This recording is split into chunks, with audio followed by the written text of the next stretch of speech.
You were going to get to do your numbers once again, but banned away here by Najin White Shield, along with Maokai for Cloud9, taking away Alistair, taking away Zilean as well. Well, at least we know Cinder was a smart ban right there. But they did their research too. He was like, 2,500, that's way too fast. it makes it a little scary for Cloud9 to actually find fights if they do want to go with Eliminations Janna once again. But remember, this is against Gorilla, the guy who wanted to show the world how to play Janna.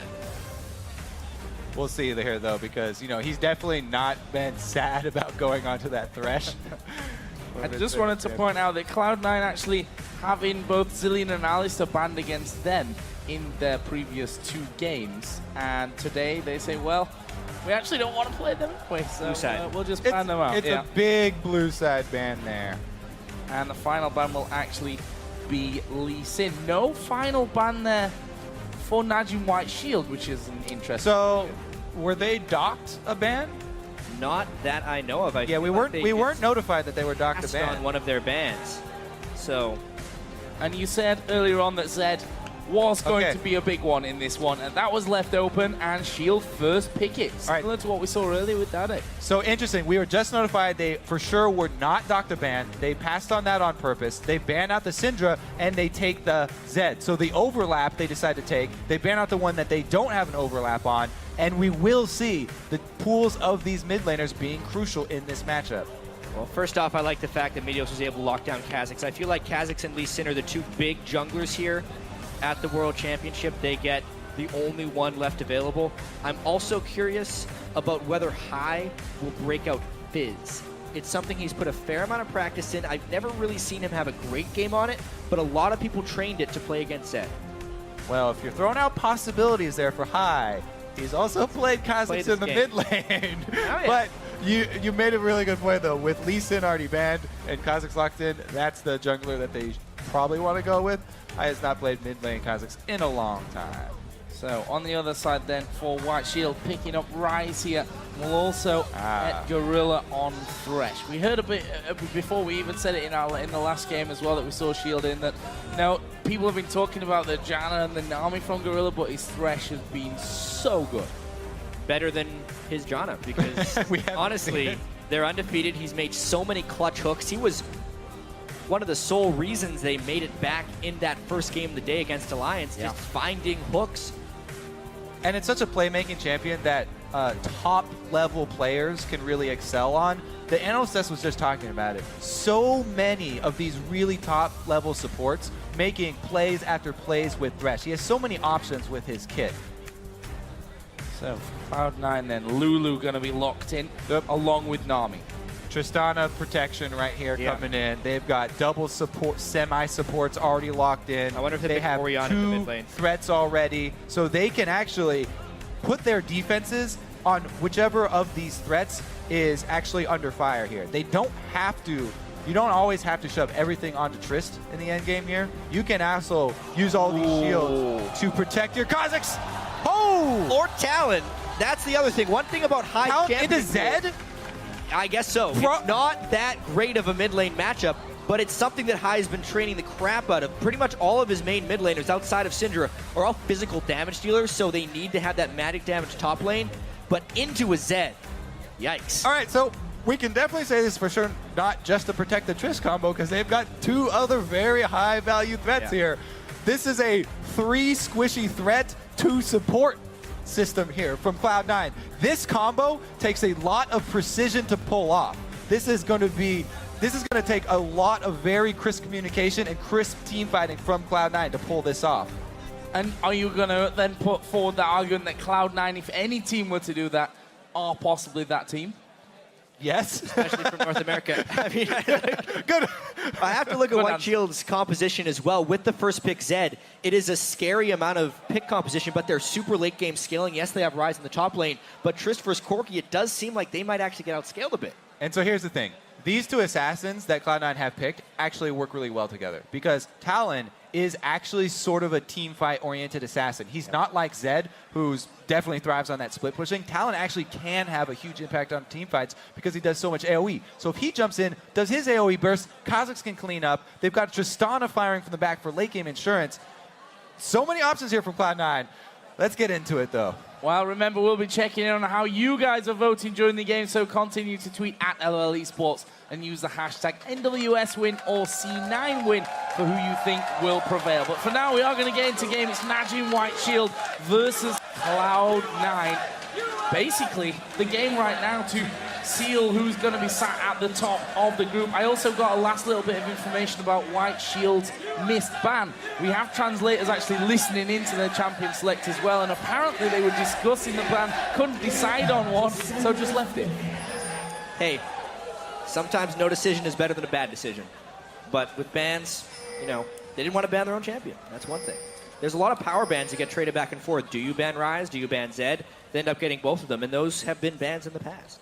All right, let's see how that matchup does turn out, because as we heard emphatically from Prawley on the desk, very difficult matchup here for Talon. Small margin for error. High can pull it off. This is not like a hard counter, but there is a small margin for error. High has stepped up in huge ways, say his teammates, since that North American LCS playoff defeat to TSM.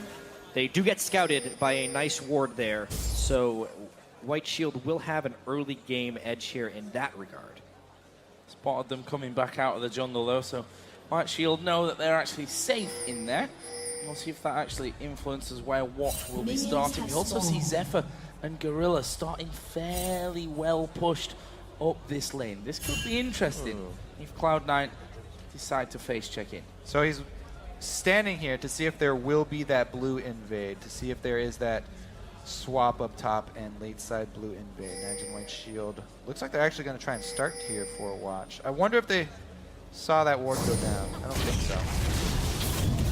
Well, they saw them coming in, could probably surmise from that one as... Now they see him in lane. Gorilla, yeah, will actually show himself there as well. They were waiting for quite a while inside of that brush, but it will be a normal 2v2 start here. So I guess we can stay there and talk about this lane matchup. Yeah. We say it's normal, but this is actually the first time Cloud9's decided to go for a 2v2. They've done so much swapping, both in the North American playoffs and so far in this group stage. We'll have to see how this Nami plays out. And you can see, Gorilla and Zephyr were up in the lane just in case there was a lane swap. They kind of expected it from Cloud9 because they've done it so often.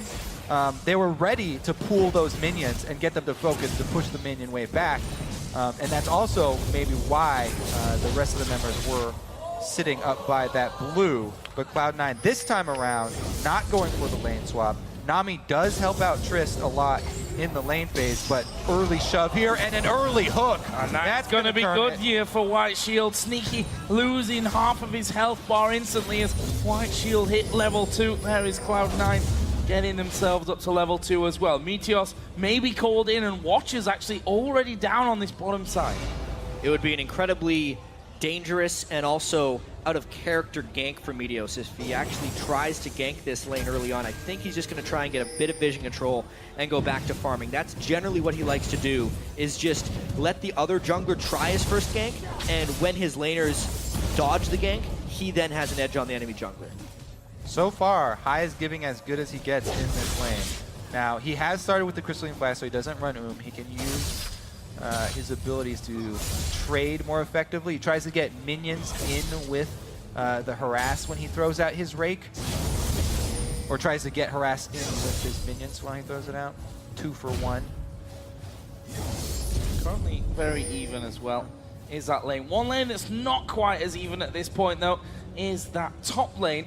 We'll visit that in just a moment as we see Watch coming around from the vision of Cloud9. They see Watch looping in there, so they're going to be aware that they could be in danger here, possibly. Watch is going all the way up and will get a very deep ward inside of Cloud9's jungle. So, super early on, Meteos doesn't actually want to fight Watch unless he has, you know, some big vision advantage on him and he can get the jump. Or if he has backup.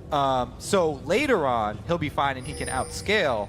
But early on, doesn't want to take those 1 versus 1s because if the police hits that cocoon, it's going to be devastating. Yeah, they're basically just trading pink wards, or sorry, trading deep wards on the map here. It's not unlike Cloud9 to almost sacrifice one lane for the benefit of the other. This game, very early on, they are definitely favoring Balls' side with that deep ward because they know the Sneaky Elimination are going to be playing passive for most of that lane. Since they know Balls will be pushed up against save the majority of the time, the deep wards are much more important on that side. Oh, here comes a hook from Gorilla, but it was pretty much a mile away from Sneaky. Aimed off to the right-hand side. Sneaky just basically standing still there, and that hook just whistling on by and allowed Sneaky to actually get a good Watch couple thinking of about an auto attacks. invade. Oh, they're pinging for the gank up top on Balls. Watch is going to go through Cloud9's jungle. The deep ward didn't help. Yeah. Balls is going to be It's such a deep ward that it trouble. missed the ward in what would be a likely scenario. Oh, here comes Safe. Got a Then flash. Watch going to come through into this one. They're going to wait until the cocoon comes out. It's a good flash from Balls. Pretty much a textbook escape. That's the best he could have done. That Problem is now his lane is shoved, and so Save up here should be able to. Oh, never mind. He's got an extra ranged minion. It's fine for Balls. It's fine. Doesn't have to burn his teleport either because he doesn't want to overextend in that lane. He brings 2 wards for himself. One is pink. Meteos also takes that opportunity because Watch shows top. He invades the bottom side jungle. Watch's ward though sees him. Looking to counter. Better get that quick. Nah, Watch does not come up. Actually headed towards that bottom side of the map where, to be fair, Sneaky and Elimination have pushed out a little bit from that turret. There are actually no wards in position, so not being able to get up far enough to get that vision down the spot. Watch coming in. There's a flash into the play. Can they lock one down? Balls is going to TP in, but Elimination is going down. His first blood for Zephyr. Balls is there. But Sneaky going aggressive, looking for Zephyr. There is Meteos as well. Gorilla's low. He will be the focus, and Balls will get the kill back. Meanwhile, Save finishes off Sneaky on the top side. He's kind of in no man's land now, though. He's got to escape. It's a 2v1 for White Shield so far, but this fight is not over yet. Zed trying to mirror high. It's going to be a fight. Oh, there's the death mark coming down. Save will move in from the side. Goong going to get some decent damage down, but he's being burnt down by the Ignite. He's able to escape, though, in the end. Save did a big loop, and he also lives. High used his ultimate in lane, so he didn't have it there, or they would have been able to turn around on Goong. That's why Goong had the confidence to chase down High and open up an escape route for Save. That fight in the bottom lane, though, was so close. The fact that White Shield came out 2v1 for that one could have very well gone the other way. Let's check this one out real quickly. Obviously, Gorilla starts it off nice. They get enough damage down on Elimination. He was close to being able to escape this one. Such an amazing glitter lance by Balls here. I thought they were going to get more casualties, but Sneaky is kind of caught out a bit by himself. Gorilla once again plays on this Thresh, a crucial pick for Najin White Shield. Gorilla, because of the initiative that he took in the bottom lane trade, even with their teleport coming in later, they still come out ahead. And a 14 CS lead is what remains of that one. A lead for Zephyr. Goong is slightly ahead here of 5, but for all intents and purposes, it is level there as Goong gets the blue buff gifted over to him by Watch. See what High decides to go for. A pickaxe start, actually, for High. I do have to say, the biggest beneficiary of everything that happened was Save in the top lane. The last of the top lane carries on Rise. First off, Watch his gank early on, relieve the pressure Balls was placing on him, and then when he could teleport down to get a kill as well, considering his early game disadvantage, he is sitting pretty up there and primed to carry. He's already got his tier and his catalyst. Building up for him, only 8.5 minutes into this game. Balls back into that lane. Of course, he's going for his Athenes first. Talked about High going for that pickaxe, and actually he's going to go pretty damn aggressive there onto Goong. Is that a signal that he wants to head back? Save again, throwing out the ultimate onto Balls in the top. He's feeling a lot more confident now. Yep, he's got his mana stacking items. He's got that kill you talked about. Balls did get one as well, though, so we're evened up on that. I just want to go over that exchange that we just saw mid, though.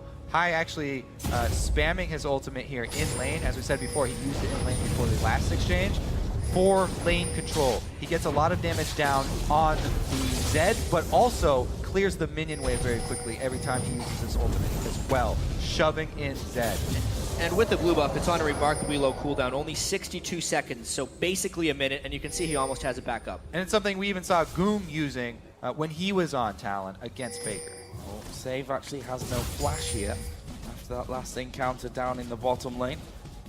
Meteos waiting inside of the tribush. So there is a ward there, but Save needs to be careful as to how far up he goes. There is the step forward, and Meteos decides that is going to be the time for him to come in. Can he lock down Save? The slow will come in there. Will they even dive this one? There is a Wild Growth coming in together. Knock up. There is the lockdown coming back, and Meteos taking a lot of damage. Will they get the kill? It's a pretty common Cloud9 trade. A 10-minute gank up top isn't warded against because the enemy team can just take the dragon on you. They're trading, trying to shut down Save for a big objective. Excuse me, it was Pawn. But yeah, they are going to trade that for the dragon here. Najin White Shield able to secure that simple exchange of jungle pressure. So, we've hit the 10-minute mark already. 1,500 gold lead for the Korean side of Najin White Shield. His bottom lane still being held by Zephyr. Thanks in part to Gorilla's amazing play so far. I think we've seen one hook that's gone wide. The rest have been pretty much either dodged with the jumps away from Sneaky or landed to set things up. That might even happen now once again, as Zephyr's just stepping up there to put as much deep damage down as he can, which will include single auto attack this time around only onto that tower. Meanwhile, Goong's got some free time in that middle lane because we did see Hai recalling to pick himself up the Tiamat. So really, it's just Cloud9 trying to stall this one out a little bit.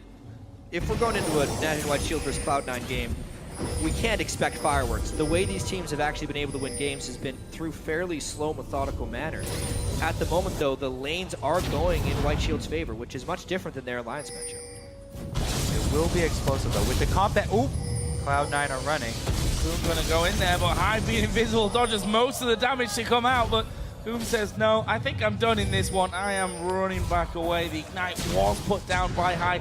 Meanwhile, Gorilla had also come around the side to maybe try and get involved, as had Watch, and Zephyr had even moved up that river area. Nothing really on the table for them though, so no kills will go down in that mid lane. Yeah, Cloud9's bottom lane's leaking a little bit right now. I'm wondering when Zeph and Gorilla are going to start putting pressure on the rest of the map, or if they're going to be able to clean that bottom lane quickly, because Gorilla's going to try and make an impact. Now he's going mid. He's making his impact now. Oh, they're going to go in. Can they hook him? No. Flash actually going to be forced from Hai, so I mean, moving in for that one, forcing out the Summoner spell. A win. We saw exactly this same thing from Najin White Shield's bottom lane last time. Corki Thresh, they got an early lead. Gorilla started roaming. He got mobility boots, and he affected the rest of the map. Uh-oh, Sneaky could be in trouble. Lemon Nation could actually be in trouble here. The hook will land into the box. He's slowed for days. The cocoon follows. There is an exhaust down, and Watch can't get through. Luckily for him, the white comes up there, and he's able to back off. Gorilla might not be so lucky, but the TP from Save is going to come down. Sneaky less than half HP. Balls is there as well. Oh! They finish him off. They do get one. Save is going to die to the tower, though, and Balls somehow still alive. Finally finished off, but Hai comes down, and he'll clean up that one. Gorilla needs to run as well. In a 5v4, Cloud9 trades the kills beautifully, and Meteos just now arrives. Said it was going to be explosive with the comp that Cloud9 are running. All very squishy, but high damage output. And the dive there from Najin White Shield turned around very quickly. Gives also Cloud9 some control around this dragon pit. They do clear out the pink ward, but man, those deep wards, Najin White Shield invading really hard on this blue buff side of Cloud9. Gorilla, as we said, making play after play with this Thresh, flashing that Nami tidal wave. Right after I said it would be a passive game, this happens. Obviously, it looked a little confusing that they backed off, but that's because the balls teleported came in behind the fight. He arrives just about the same time Rise does, and because that's bad. Another kill. Another kill. It's Lemon Nation caught out of position there. I mean, there's 3 men on top of him. Can't really afford to go through there. He also has to just leap away. Means that blue buff is going to be stolen away by Najin White Shield. And look at the allocation of wards here. Najin White Shield, they litter this blue side jungle with wards, as we said, and they continue to fight in that side of the jungle. Cloud9 have 3 pink wards on the top side of the map, but there's nothing going on up there. There are no fights. That is not the battlefield. And what's going to happen with mid-game dragon control at this point? It definitely seems like White Shield is going to continue to take those, and how is Cloud9 going to make up for that gold deficit? Yes, it's nice that they're trying to let Balls have success in that lane to shut down Rise, but when you have a solo lane Lulu and a Trist, you kind of have to help Trist out in the laning phase a little bit. I'm scared here for Sneaky falling too far behind. Especially when he's against a Corki, a Trinity Force builder, a caster AD carry. This is going to be a huge, huge boon for Najin White Shield in the coming team fights. They've got this tremendous damage output with the Trinity Force Corki versus the Tristana sitting on Avarice Blade and pieces of items. It definitely seems like Cloud9 may be pulling off the top lane strategy a little bit. It's going to be hard pressed though, because there's so many deep wards already in their jungle. They cannot possibly clear these out before the next dragon spawns, and they will be at mercy to Thresh. And if, well, I was just about to praise Gorilla as he comes through, not quite landing there, as Cloud9 were just trying to clear out those wards, but Gorilla's hit clutch hooks today. And now that we are having more team fights, we see the armor focus here from Save. He's going straight into that Glacial Shroud. This is such a scary team fight for Cloud9, though. Trinity Force, as you mentioned, completed, whereas Sneaky's sitting on components. Part way to a Static Shiv, very far away from his Infinity Edge. High would have to play this team fight exquisitely. Save already has Rod of Ages. It feels like Shield is a stronger team right now. Oh, getting caught from this one. The damage is massive. Deathmark actually going down. Gorilla will fall though to Sneaky. Well, what can they do? We see Watch and Zephyr going deep. Sneaky goes low, tries to jump away from things, gets away, but Meteors will be given up. And that is going to be a 3-for-1. They lose the support, but they take top, middle, and jungle. That's going to be Dragon, definitely, for White Shield. As we can see there, Zephyr, huge amounts of DPS going out, claims a red buff for himself, and they've got control. They can shove the waves up. Najin White Shield paying attention to the power spikes. Trinity Force for Zephyr. Save, even though he wasn't immediately in the fight, could make it over. It was time to fight. They just break this game wide open after that one. All right, so let's see here. High does go for the 100% on Gorilla. This is the support, though, so taking him out did not really affect the team fight.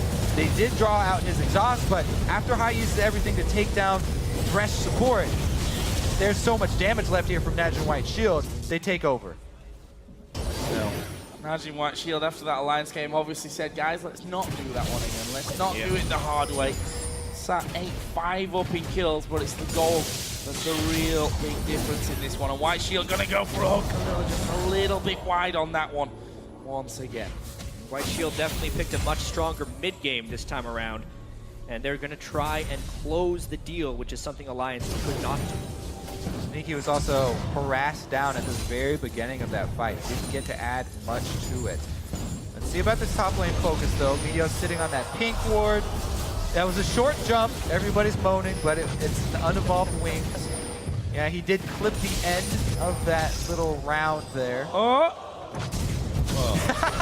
Oh, I actually got aggressive after that.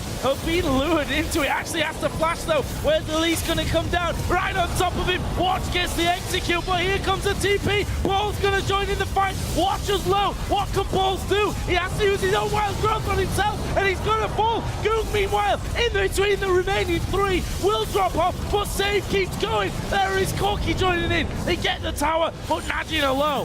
Why is Cloud9 continually fighting? They are not at their power points yet, but High decided to go in, immediately flashed away, and everything else just collapsed upon them. Cloud9 loses another fight because they are behind. Yeah, they keep fighting. It's kind of snowballing against them. They got that feeling that they're behind and they didn't want to give much more. You could tell, though, High, he doesn't want to let any aggressive move go. And even though it missed, or there was no follow-up on this hook, decides to jump back in. I mean, that ward, by the way, didn't see Watch coming down. They know how strong Zephyr is at this point. He jumps straight into his face. And Sneaky, if he was a Trinity Force Corki right now, of course that fight would have turned, but it just takes more time for Triss to get in there. Ryze can counter the Lulu teleport very easily. Balls basically teleports in to die. And Najin White Shield takes an even greater edge. See if Cloud9 can turtle. They go aggressive down bottom on Goom. Get his flash, but that's all. Focus up top here. Now Shield are going to answer, swing everybody up top, take that turret, and claim this red buff side for themselves. Try and choke Cloud9 now. out of this game. Wards down. In fact, if you look at the minimap, that is a lot of wards down for Najin White Shield right now. All Both on five. the bottom side and the top side. You can see the path they've taken through. That tower's going down too. And it's not just Gorilla. Yes, Gorilla's doing a magnificent job of controlling the map, but it's also Watch with the Sight Stone. Here's the 1v1. Oh, he's going to come out on top of it. It's going to be the death mark, but Ignite is down, and it's great. He upgraded his sweeper to get the Oracle lens so early on to go for that 1v1. It does afford him the experience of winning that 1v1, but they still trade. That's actually really good for High. He gets a shutdown bonus, and maybe he can use his talent for a team fight victory, but the global gold disadvantage and honestly the power of Save and Zephyr at the moment just seems like much more than Cloud9 can deal with. Definitely is too much to handle mid lane. Yeah, the gold disparity across the board is pretty devastating. Top lane, AD carries both about 2,000 gold behind their opposite number. And we're closing in on a 10,000 gold lead here for Najin White Shield. And that's with just that outer ring of turrets going down. Plus, of course, that one here in the middle that we're looking at right now. We've got 1 minute and 40 until the next dragon comes up. I think it's going to be a case of having to maybe give this one up for Cloud9. Yes, please. Yeah, at this point. Otherwise, they'll lose the game before 30 minutes. They may already have lost this one, depending on how well White Shield knows how to close. Sneaky needs a lot of time to get more and more items. Infinity Edge, Berserker Greaves, he's probably going to even need a Last Whisper, since Watch and Save have started working towards some major armor itemization already. They have a clear item path for them with 2 AD assassins. Tristana. Small win there for Cloud9, both skill shots missing, but that was 1 ward in 10 that are on their side of the jungle. At least 10. That's a whole hot down there. We do see Goon just doing a lap. He was obviously pushing that top wave out. Actually, we'll wait here inside of the enemy jungle, just looking by that Wraith Camp to get some free damage down. Meanwhile, Watch was determined to come around and get this pink ward. Will finally be able to do so. And White Shield now strangling the bottom side. And you can really see Najin's focus on ward control and commitment to it. A minute ago, there were all 5 pink wards down for White Shield. They're currently still having all 5 down, yet they have 4 pink wards in their inventory just in case one gets taken down or if they need to move their vision. They are just maximizing their ward limits on the map. And not only is it a double sight zone, he's upgraded to a ruby sight zone as well, so he can stay out on the map longer and still have wards. Yeah, Save is gonna just turn around and kill Meteos because it's just that strong right now. That's bad. Yeah, that's really bad. For all the attention that Cloud9 put into trying to shut Save down, it has failed, and it has cost them Sneaky's farm as well. It's one of those games where everything goes wrong. Oh! It was the play coming in at the last second there. Pink ward goes down to spot High, and they're gonna keep chasing here. The Rune Prison's gonna come up in a second. There it is, and the finisher from Save up at 5-2-2 after 22 minutes on Rise. They should push in now. Looks like they already have control down bottom. That's where they're making their move. This tower gonna go down to Corky here, trying to put on work, but they go mid. Sneaky, I feel that he may be falling prey once again, and the Deathmark does go down. It's Watch, actually, that finishes off the kill. Meanwhile, Zephyr has been pushing that bottom lane, and across the map, White Shield are just demolishing Cloud9. They got the kills and the turret down at the exact same time. They are not letting this mid-game window go to waste. There's no way they're going to wait around for Tristana to scale up here. Najin White Shield pushing it very, very hard. And Najin Shield is kind of proving that they can play multiple styles. They had the late game turtle against Alliance when Alliance had the mid game composition. They probably also watched a little bit of Blue's late game composition fail at the Fnatic, and they say, you know what, this late game thing is a little bit too risky. They go for a mid game composition that still has some strong late game insurance with Rise, and they're just destroying Cloud9 here, 24 minutes. So, yeah, I mean, if we look at the actual goal totals, it's not a pretty picture for Cloud9. The only turret left outside of the base is in that top lane, which itself has already faced quite a lot of pressure. We still see, I believe, 4 out of 5 pink wards are still alive on the map for Najin White Shield.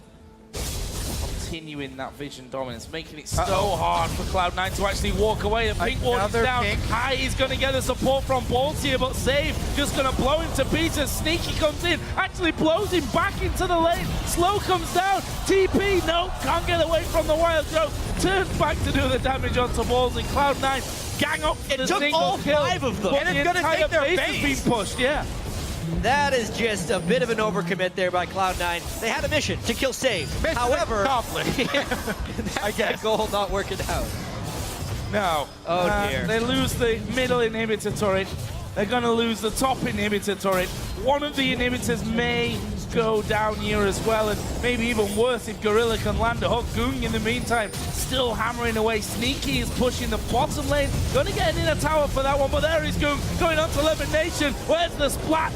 There it is, and he goes back, and Cloud9 left. Oh, where did he go? Okay, back to the middle lane, still alive. They could even get both in him with the kill. Yeah. They will. They're so far ahead. Yeah, that is a case of winning the battle for Cloud9 with their mission to kill Save, but losing the war. Their entire base is demolished. That's wide open for Najin White Shield. At least he didn't get away with that teleport. I mean, that would have just been a disaster. At the end of the day, though, High on the run yet again. One more Cloud9 missile. is out of options here in a lot of different ways. It's crazy, too, because imagine how this group is going out, and it's what you touched on earlier, Kobe, in not being able to judge these incredibly competitive groups off of single games. Cloud9 looked really good against Alliance. Alliance had a really good mid-game against White Shield, and then Cloud9 had a horrendous mid-game here against White Shield, who's going to be 3-0 in this group. Baron is going down here, no doubt about that one. No one around from Cloud9 for even a sneaky attempt to get that one away. In fact, Goong almost stopped from recalling. Even that went wide. Certainly not looking like Cloud9's game. There's more items just going to be collected in, and well, there's a stark difference between these two lineups. He just will be getting himself a blue buff for what good that will do. They, of course, have 2 inhibitors down. With those super minions streaming in, only the bottom lane still has a turret and the inhib left remaining. But if White Shield wish to take that one, I think that they will just go in there and take it. Yeah, inhibitor number 3 should not be far away. There is so much armor on the side of White Shield. Balls is not a big enough threat on Lulu. Rise or Elise can probably just walk into the turret. However, that's actually a really clever catch there by Cloud9, being way further out than Najin White Shield expected to be. Saves it here to save the day, though. Oh, there is a tidal wave, but the death mark will come through. Wild Growth comes in. Oh, Goong tries to get out, didn't get the kill, and will force a sneaky. They hold. About the only possible way they could hold as well. They get a catch, and then they catch Goong and some over-aggression. If all White Shield did was slowly move as a 5-man unit and wait for the super minions to draw the attention of 2 people on Cloud9, the 3rd inhibitor would have been comically easy to attain. But they didn't, and now Cloud9 gets to devote all their attention to wave clearing the super minions, and White Shield can't push with 3. Yep. Wait around for round 2 here inside the base. They still can't really venture out onto the map. Pretty much the entire map now, Najin Shield territory. That's a scary sight, that vision toggle right there. Yeah. Cloud9 literally sees nothing of the map. Oh, sorry, I lied. There is one ward down by the bottom of river. For what good that will do at this point. Didn't even get swept yet, so they got that going for them. Which is nice. That is nice. Cloud9, they really needed the turtles one out. They need a few more minutes for their inhibitors to come back up. I don't think we're going to see Najin White Shield get caught out yet again. If somehow they could force the fight the instant Najin White Shield groups, that would make it so the super minions don't necessarily have time to finish their Nexus turrets. But looking at that wave in the top lane, High actually has to go there right now, which is bad timing considering White Shield is knocking on the bottom lane door. Oh, hook coming through. Doesn't get the fish though. Lemon Nation survives for now. Just waiting for that next minion wave. That top lane wave would kill their rolling turret. through. And Yeah, they're going to just go straight in on towards that in-him turret. The hook again in, this time for Sneaky doesn't connect. Turret goes down. Lemon Nation being caught out on one side. He is surely going to fall here. It will be Goom to pick that one up. Inhibitor number 3 is going to go down. The super minions are already through there and taking the tower aggro. Hook comes down onto Balls as well. He will use the wild growth. That won't be enough though to keep him alive. And White Shield just ripping through both Cloud9 and their base here as they go. Both Nexus turrets are going to go down. It looks like Safe wants a bit more of the action here. Will be able to get in there. It's actually Goong that steals the 1 kill. He takes down Sneaky, and Najin White Shield finish off the game here in classy style. A very one-sided encounter. Brilliant performance from Shield. And they take command of their group now. 3-0. They have beaten every team in the group in their first matchup. This one, very convincing. They struggled a little bit against Alliance, but as far as their ultimate goal, which is advancing through this group, they're looking pretty good. It's funny as well, I think most people, if they were to look at the 3 Korean teams, would look at Blue and White to go through their groups without problems, and maybe White Shield the ones that were beatable on paper. So far, Najin White Shield looking very, very strong. Not untouchable though. Alliance pushing them a very long way in that previous encounter. But we've got the points on the board, and that's what counts after your first 3 games. And Cloud9 trying something we have not seen from them before. This 3 very squishy threat team with the double supports not working out for them in group stages here. And that's the beauty of the fact that everyone plays everyone twice, right? So you can come in the first game and say, we've got this curveball strategy that might work out.